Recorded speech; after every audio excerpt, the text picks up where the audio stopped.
Not too long ago, the Prime Minister of the UK announced that 5 ships and 31 helicopters are to be scrapped to save £500 million, causing controversy and fears around the state of Britain's armed forces. So that's why in this video we are going to go over exactly what the British Armed Forces are decommissioning and what could we possibly expect next.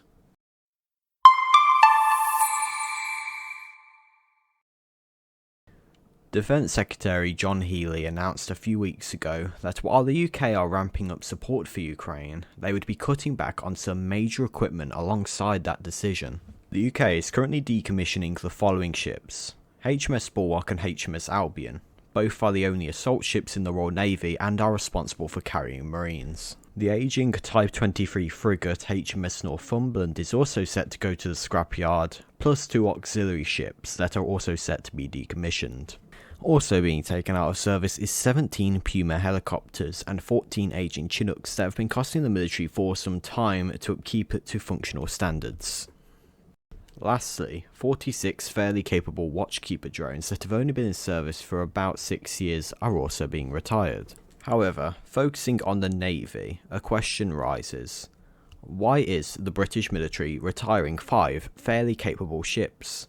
Well, to help get an answer, we are going to take a look at the structure of the Royal Navy right now. Spearheading the fleet are 2 aircraft carriers, HMS Queen Elizabeth and HMS Prince of Wales, followed up by 6 Type 45 destroyers that focus on air defence primarily.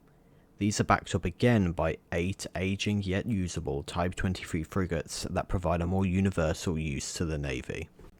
There are currently 9 submarines that are currently operational in the Royal Navy, 4 of which are Vanguard class submarines which currently hold Britain's nuclear deterrent, comprising of the Trident nuclear weapons. Then finally there are 2 Albion class warships that carry Royal Marines for beachhead invasions, which you could possibly call the crown jewels of the Royal Marines, not to mention the 17 miscellaneous auxiliary ships in the Royal Navy. Since the decommissioning, 5 of those ships are being retired, all of which are getting old and are getting hard to upkeep.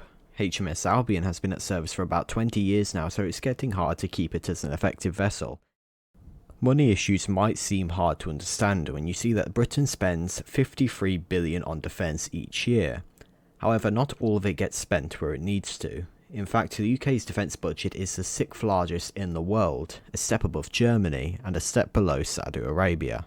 It's mainly because that the UK spends a lot of money on failing projects despite occasional successes like the Dragonfire laser weapons. For example, the ageing Warrior infantry fighting vehicles are supposed to be replaced by the more modern Ajax fighting vehicles. However, constant modifications and changes to the project along with a draining defence budget has led it down a dark path. The UK planned to receive 589 of these new vehicles, however only 26 have been delivered, and none have been deemed combat worthy. The cuts to the Royal Navy might help with these projects by giving them a boost, adding an extra $500 million to the military's budget. However, they also present many problems at the same time. One of which is that both assault ships have no clear replacement, leaving the Royal Marines in a sort of awkward and worrying position. The decommissioning of HMS Northumberland is also a problem. However, there are replacements due with the introduction of the Type 26 frigate, which is set to replace most Type 23 frigates. So what can we expect to be decommissioned next?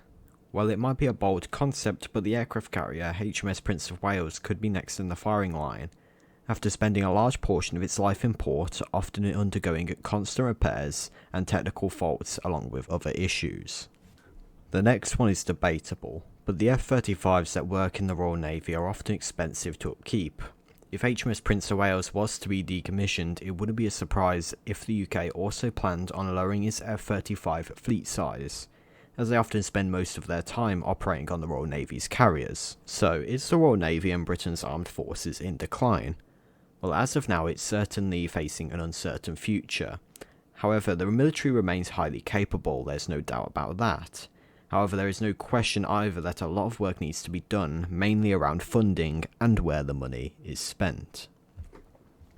If you enjoyed this video and want to be notified when we release our next one, please consider subscribing and ringing the notification bell so you know when our channel next uploads.